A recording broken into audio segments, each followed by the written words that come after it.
Great. Well, thank you all for those very interesting introductory remarks.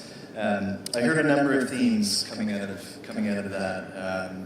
Around networks, around handsets, around partnerships, around the nature of the customer, and indeed around sort of regulatory frameworks, and including spectrum. And let's take all of those throughout this discussion. But if I can start with the networks, and I'll perhaps direct this question to yourself. You mentioned the widespread prevalence of 2G networks and indeed the increasing 3G coverage across emerging markets. From Ericsson's point of view and your position in the space, what kind of differences do you see emerging markets presenting to rolling out more advanced networks compared to the networks that we see in more developed regions like the US, Europe, or parts of Asia?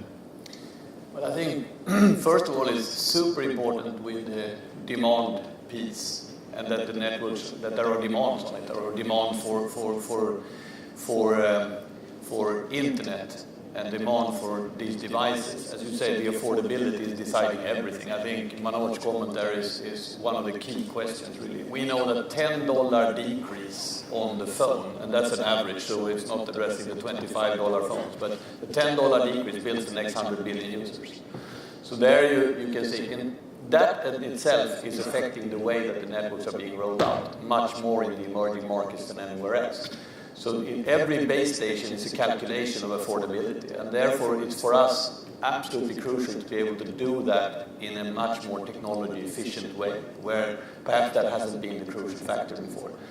There we are working with all kinds of technologies. I don't want to get super technical, but there are Psi-Omni is one of the new type of base stations that we're working with, which is building very, very good coverage with one transmitter that is actually addressing a 3-sector deployment. That is very technical, I know that, but it is from an efficiency point of view then dramatically cutting costs. Power is the biggest problem. In the West we have this, or in the developed world I should say, we have this luxury of having a little power socket everywhere. And in Africa there are very few power sockets, and if they are not reliable enough. So you need to have a bunch of different power solutions. The sustainable ones with solar panels and wind are the ones that are preferred, but a lot of it is also using diesel. And if we're using diesel, how can we make that more efficient? And there we are working with a number of different things. So I would say those are the biggest differences. Then, of course, IP technology by such is also rationalizing the way we tie all this stuff up. And we've gone through a great transformation in the industry during the last 4 to 5 years, I would say, where we are IPifying the entire core network and so on, just to make it more efficient, faster, and connecting to the internet better. So I think there we can make a shortcut, I think, without deploying so much legacy. Yeah, and it's interesting you hit on all those points. I mean, just as a follow-up to that, and Manoj, you may want to jump in on this as well. I mean, we're talking about a vast area of the world here, but do you see any important regional differences in the sort of barriers to expanding coverage? Africa, for example, compared to parts of Asia or Latin America, or are these broadly the same challenges that we would see in most regions? I don't know about Latin America, but I know about Asia Pacific and Africa. Challenges are similar.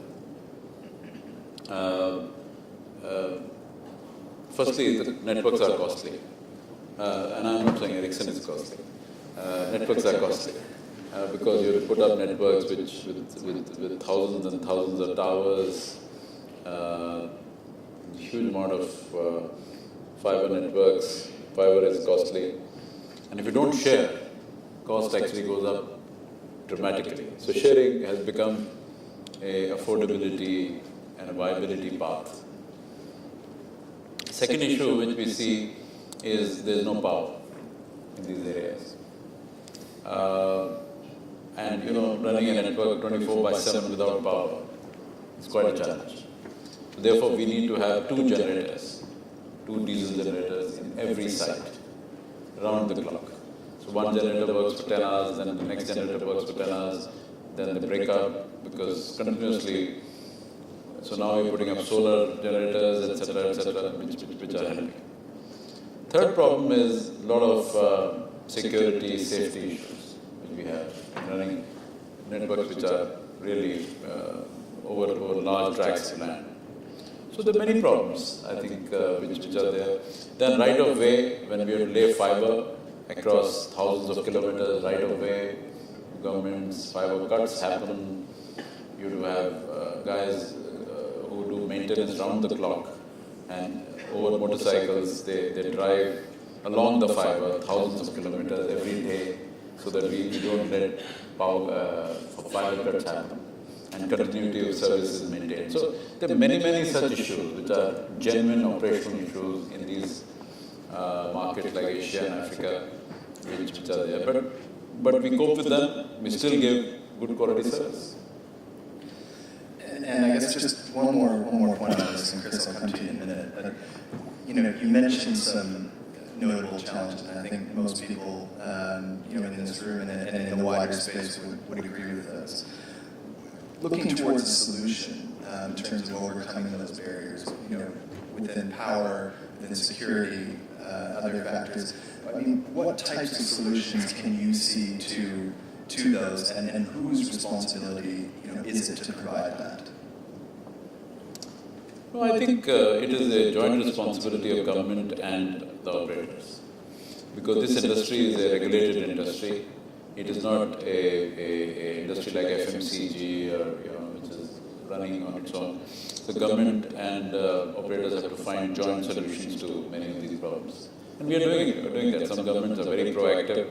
They support our case and they really help us. For example, just to give you an example, in India we have the largest tower company in the world, 150,000 towers. They are shared, already the tenancy ratio is 2, which means on every tower there are at least two operators.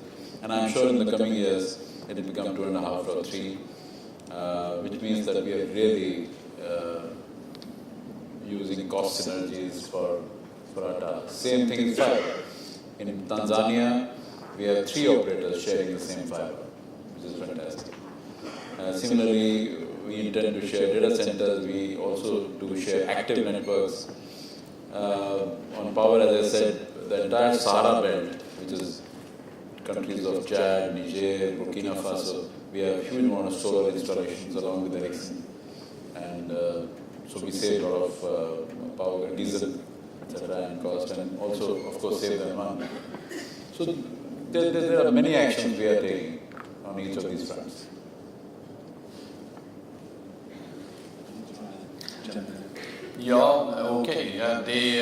The vendors has a responsibility also a little bit there to work through the operators. And I think the cooperation we've had with Airtel regarding power, for instance, and the requirements we're getting on sharing equipment and building equipment for sharing has been tremendous over the years. And we believe very much in that. It's one of the things we do there is to build equipment, for instance, that are completely self-contained for safety issues, so we don't have to build a lot of fences and things like that.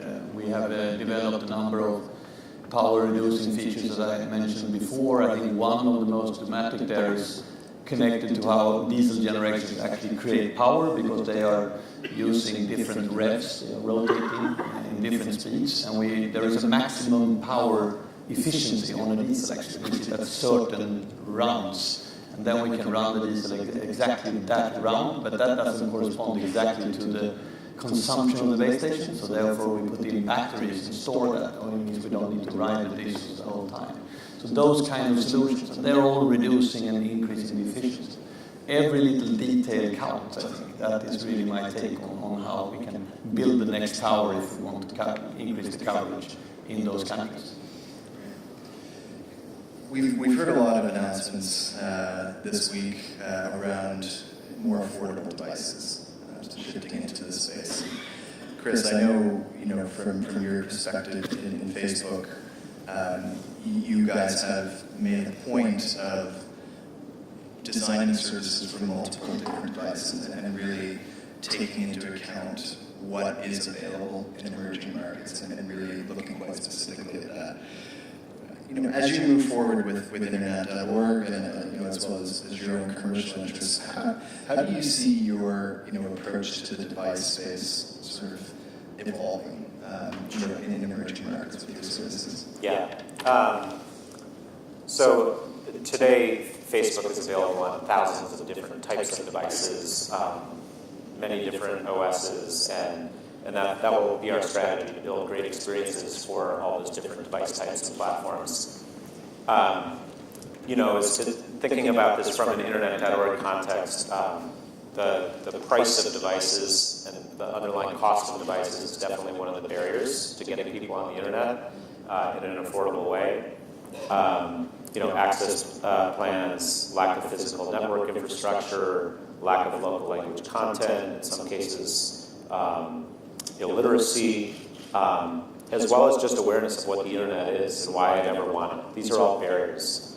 With devices, there are a couple things. So I think the project that we announced earlier this week called Social EDU that I mentioned in my upfront remarks is a great example of multiple stakeholders working together to get people using the internet for the first time. So and it showcases the convening power of internet.org, where we had a content provider, edX, providing educational content to university students in Rwanda. We partnered with Airtel, who is providing the access for those students for that educational content. And then Nokia was a device partner of ours, who are subsidizing the price of the devices, and the government of Rwanda is a stakeholder in this too, doing some things to bring the cost down even further. So, we're trying different approaches, and a lot of these things start out in test and trial mode, and when we find something that works, we'll look to scale the approach. But the other thing I would say about devices specifically, in a lot of these growth markets, people are on smartphones. They're on feature phones, and we acquired a company a number of years ago called Snap2, which is basically the Facebook Java solution for feature phones. And we have over 100 million people that use that service. And what we see is, people churn off of the Snap2 service, but then that same user ID shows up on an inexpensive Android device, maybe a month later. And so there's sort of this progression as the cost of devices go down. People improve their experiences, and as they do that, they discover and consume more and more content and really understand how the internet can provide value to their lives. So I think there's kind of a progression, but certainly those costs coming down is an important part of it. Yeah, I think you're right. I mean, you highlighted a number of barriers in there, of which cost is one, but of course there are others. I'd be interested in all of your thoughts. I mean, we hear a lot of discussion about sub-$100 smartphones or sub-$50 smartphones.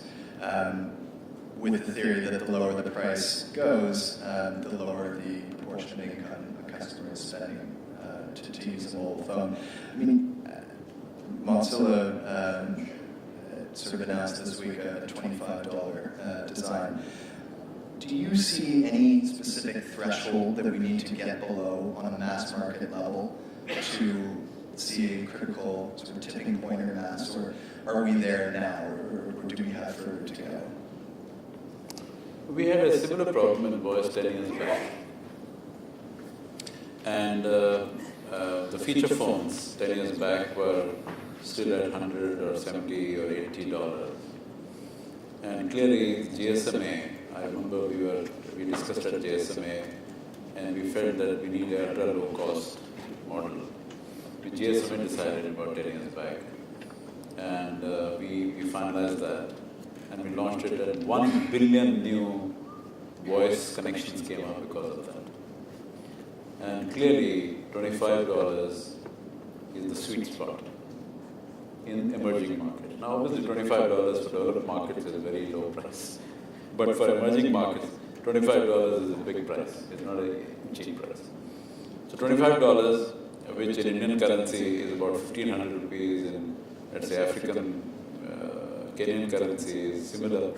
I think maybe between 1,000 and 1,500 of shillings or rupees, lower middle class, in the lower strata of society can afford it.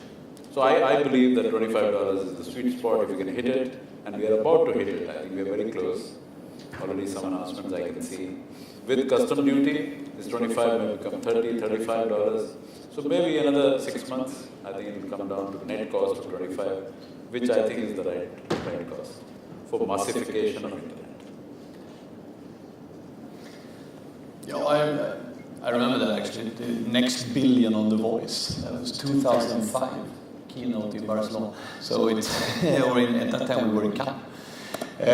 But I mean that was a fantastic goal, and I believe the industry set these kind of goals. I think it's been extremely important, and I think the phone price certainly is affecting the success of the industry to a dramatic. We're building it on this positive spiral between the demand side, which is really the phones, and then the supply side, which is the networks, and being able to get that going in terms of ecosystem. Ericsson is, of course, we're also involved in making chipsets for phones and so on. And it's both the price of the device as such and also the power consumption of the device is extremely important to make it affordable. I think my friend Manoj knows much more about the exact price levels in the different markets, but I can say those are some important factors for us as manufacturers of the pieces that go into the devices. And then, of course, the enormous ecosystem. When we sat down that time, there were much fewer phone manufacturers. Now there are so many options and so many choices. I think that's been one very big part of the success as well. We've also talked, I think a theme that has run throughout this week, as well as the wider, discussion and debate on, connecting the unconnected to the mobile internet is partnerships and the need for collaboration. And we've had widespread acknowledgement that within this wider mobile ecosystem, there is really a need now more than ever to leverage comparative advantage and bring that all together towards achieving a result bigger than the sum of its parts. Chris, I wonder from you, again, from Internet.org's perspective, there's a lot of talk from Facebook about its services being involved in partnering with Ericsson, but speaking about the mobile operators specifically, talk about the dependencies, both direct and indirect, that you see the mobile operators having within this whole wider mission towards connecting the remaining 2/3 of the world's population to the internet. Sure. Well, really simply put, we think mobile operators are in the best position to bring the next few billion people online than any other players that are out there. The fact that wireless signal today reaches about 80% of the people in the world, some of it 3G, some of it 4G, and a lot of it 2G, means that there's an opportunity to reach people. So in some ways, that's the most actionable thing we can do, is partner with operators to find ways to reach people that could be on the internet, that either aren't for affordability reasons, and in many cases, awareness reasons. They don't really know why they want it, what they'd consume if they got on it. And that really goes to the heart, I think, of what our CEO was talking about during his keynote, which is let's introduce this concept of free or very affordable basic services, almost as sort of a dial tone for the internet, where there are these basic services that provide utility to everyone that comes upon them and uses them, and give them a chance to understand what the internet is and how it can improve their lives. So those basic services could be weather information, they could be food or crop pricing information. In other cases, it could be search, something like Wikipedia that provides you with a vast body of knowledge. We think messaging and social networking are important because it allows you to connect with friends and family and your community. But let's make this available to people. The types of basic services I just mentioned, by the way, tend to be text-based. So it's a much lighter touch on the carrier network. And therefore, it makes it a little bit more reasonable for a carrier to consider making them available for free or at a very low price. We think if we can bring people onto the internet and they start using those basic services, they then start to discover other content, because a lot of those services I mentioned lead you to discovery of other content, and then give operators an opportunity to monetize that content that people want to discover. So that's at the heart of the system that we're building. We announced, Mark talked a little bit about a couple of the operators we've already started working with on this. So Globe in the Philippines and Tigo in Paraguay are two of them. We'd like to go deep with a handful of others over the course of 2014. We don't have all the answers to this, by the way. The reason we want those handful of operators to commit for a year is that we really want to do a lot of testing and trialing and come up with a system and an approach that works for operators, that's sustainable. So that's how we're thinking about working with operators. And quite frankly, that's why Mark and such a huge team of us are here this week. On internet.org, I mean, when you describe it, Chris, I think it's always exciting to hear also, and when your CEO and Mark describes this, it's enthusiastic about this. And I think it comes back to that demand thing that we talked about, and Ericsson is extremely positive to be able to just show what all this technology can do. And then to do that in such a way that everyone can get access to that, and then gradually then grow the interest of all the richness that the internet can provide, which is really what this is about. And we are sure that operators can find a business model in that. We are sure that we can showcase the technology to the masses and really build that. And by that, at the same time, create that revolution of reaching a huge amount of the population with the kind of knowledge that the internet has. So we are very, very supportive. Again, I think coming out of this, again, sort of theme of collaboration, of the need to look to multiple options, that then leads us on to a point, Manoj, you brought up in your remarks around spectrum. It's clear that if we are to service the latent impending rise in data traffic, that spectrum will need to be available in high quality and high volume.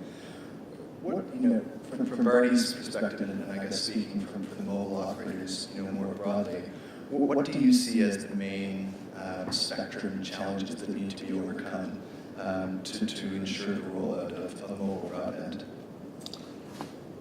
I think it's about whether a mission has been taken in each country and whether that mission is jointly driven by government and industry. I think the mission of covering 100% of the population on wireless broadband is a vital mission. And if that be so, I heard very positive remarks by Tom Wheeler, who's the FCC chairman, and he said that there's been a mandate from US President to free up 500 megahertz of spectrum. Now that is fantastic, which clearly means that if US has to go to double or triple of data usage of today in the next 10 years, it needs a lot of spectrum. And that spectrum has to be proactively freed up, proactively allocated, proactively auctioned or whatever process of allocation is there, and then planned for network utilization. I think that is the most important. We have seen countries where we are, there's a huge amount of struggle, where governments are not able to free up the spectrum proactively to a point that in India, for example, our utilization is the highest in the world. And the spectrum has been scarce, there's a paucity. And now, for the first time in the recent auctions, we have got reasonably good quantity of spectrum. Otherwise, it was so much in shortage, which is not good, because traffics are growing every day, and spectrum is the raw material for that traffic. If the raw material doesn't come, in a proactive fashion over the next well-planned 3 years, 5 years, then I don't think we can achieve our mission. So I think there has to be a very long-term, 5-year, 10-year planning by governments and industry jointly. Free up, for example, a lot of spectrum is with armies in many countries or with broadcasters in many countries. I mean, the guys who have spectrum will not just hand over to you just like that. So there has to be a joint planning done. Okay, if you give this spectrum back, you will get some replacement like this, or you will get some compensation like this. So it has to be really a very proactive action plan, which many governments, and we have requested GSMA and even World Economic Forum to follow up with each government. Because governments need to be nudged to do so. And you know, when you talk about a balanced approach, I know that you know there has also been discussion in addition to the need for harmonization plans and the release of more spectrum for mobile use. You know, following on, you mentioned a lot of spectrum is currently tied up for other purposes, such as broadcast. We've seen discussion from complementary technologies, perhaps in certain use cases, the likes of white space and other unlicensed types. What would be your view on the use case and viability for some of these other types of spectrum in the mobile space? Spectrum is the fundamental of the industry, of course, and I have said sometimes that spectrum will become more valuable than oil in the future if we're believing in the network society, which I think we do, and I think therefore it's tremendous important. We have a growth of traffic, as you said, Manoj. I mean, the traffic grew globally in all the networks that are built, so to say, by 70% quarter on quarter, 2012 to 13, which is tremendous growth. We today regulated globally is about 370 something megahertz average per all the markets. We have some predictions just with that growth that we need to free up in the range of a gigahertz of spectrum for this industry in the next 10 years, if we're going to continue on this growth curve. At the same time, technology is super important as well, because the more technology will make it viable to use more difficult spectrum, more difficult combinations. The most advanced device that's out there today can support 14 LTE frequencies, 4 GSM and 4 HSPA, plus all the standards. But those are very costly. And again, we need to find, and those devices are extremely costly. This happens to be one device that is from a very famous company in California. So I think therefore those kind of devices that we need to build the next billion in the emerging markets and all of that, they have to find with technology more efficient use to get to the spectrum. Then you have the complementary technologies that can be used, shared spectrum, in other words, where you can borrow spectrum from military, from other things. If there are not wars, maybe we don't need to use so much spectrum for the military as it's allocated. That can be done with technology as well, so it can be used whenever there is a need for an exercise or something like that. There are also arrangements where you can use unlicensed, and now there are proposals to see if unlicensed can be even further closed into the licensed spectrum, and the technology can work seamlessly. And I think already we're getting to many of those solutions now. So some of the technology background, just to help and ease up the need for spectrum to cater for the growth, which is driven then by this enormous demand that we're trying to create by educating and using this technology that we do in Internet.org.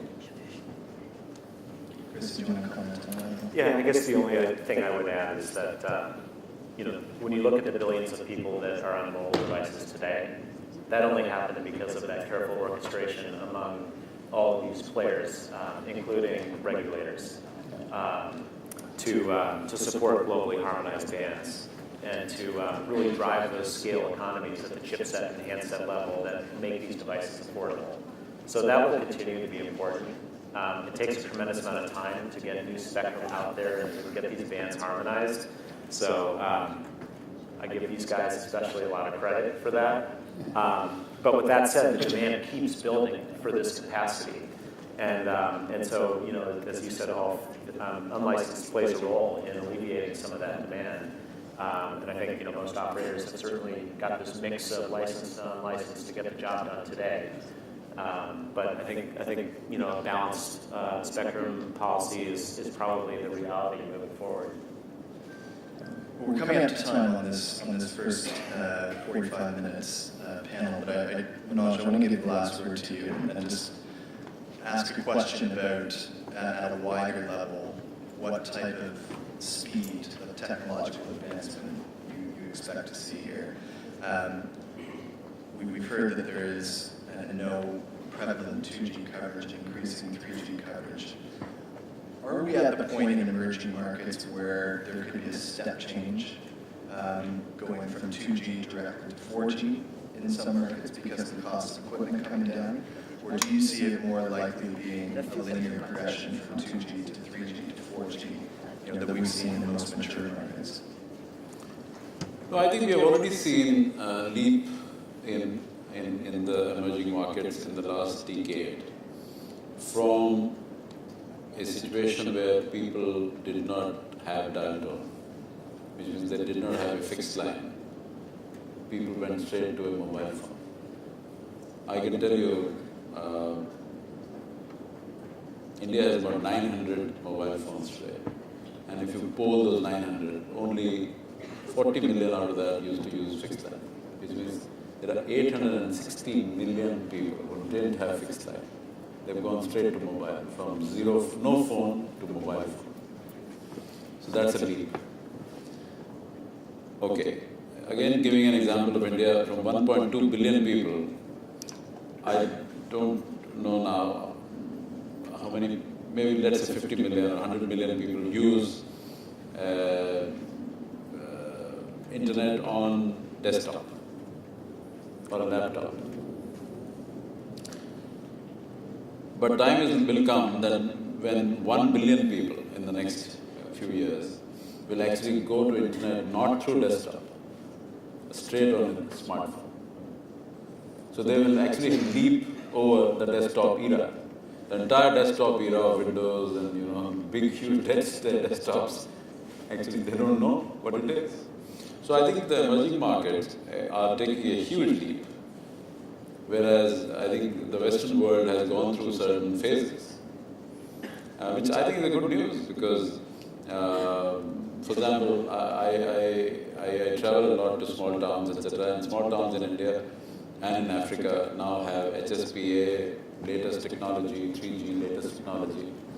In Calcutta, for example, Bangalore, Pune, we recently launched 4G in places where there is no copper, there is no fiber, but 4G is reaching, 4G is giving the highest speeds of 50, 60 Mbps. So I'm saying there is a fantastic opportunity of a leap in emerging markets. Great, thank you very much. Well, that brings us to the close of the first part of this panel. Just leads me to thank our three panelists here for giving us such insightful remarks. And yeah, thank you very much. Great.